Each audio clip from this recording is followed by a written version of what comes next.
Hey everyone, my name is Renela and I'm going to be presenting my thesis topic of financial literacy in Canadian young adults.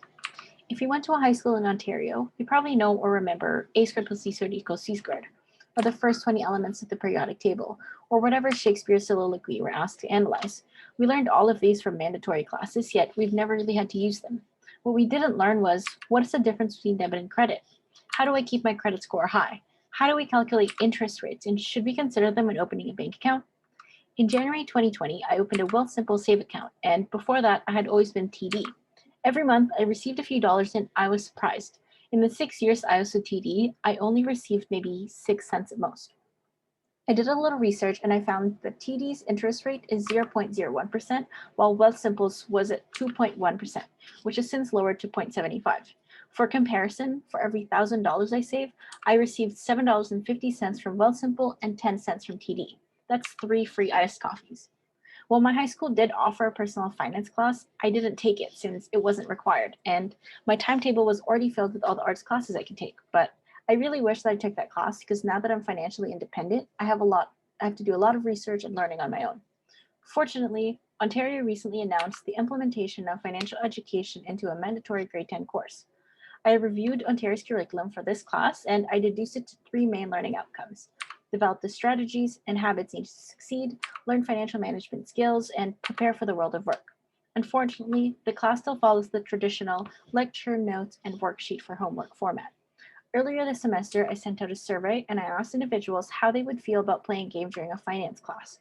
While a few respondents felt nervous or scared because they didn't have a lot of financial knowledge, they were mostly interested and also excited as it gives them a break from the same old format. Last semester, I decided to create a board game to help young adults become financially literate. The game utilizes Kolb's experiential design principles. Players have the chance to learn, reflect, make conclusions, and experiment with financial concepts. Each stage of the cycle is associated to a different learning style, which ensures inclusivity of all learning styles in the classroom. The gameplay is based on the learning outcomes of the curriculum, and I begin with my build your own map game, which I eventually turn into a predefined board due to the contents of the game. My early prototypes included the financial worksheet that the players fill in during the game, but I found that users felt it was too much work to do a lot of calculations while playing. So I created a companion web app that rids of all the math they have to do. During a playtest with high school students, they stated that it was too hard to budget since they were not familiar with realistic numbers. A few more iterations later, and I created The Price of Life, which is a board game based on the curriculum for the grade 10 career studies course. It requires a few players, the students, and a game master, the teacher.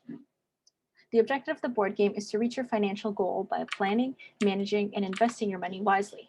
The players begin on the companion web app by creating their profile, which includes setting a career, budget, and financial goal. They can also purchase car and health insurance to protect them from any expenses they may incur.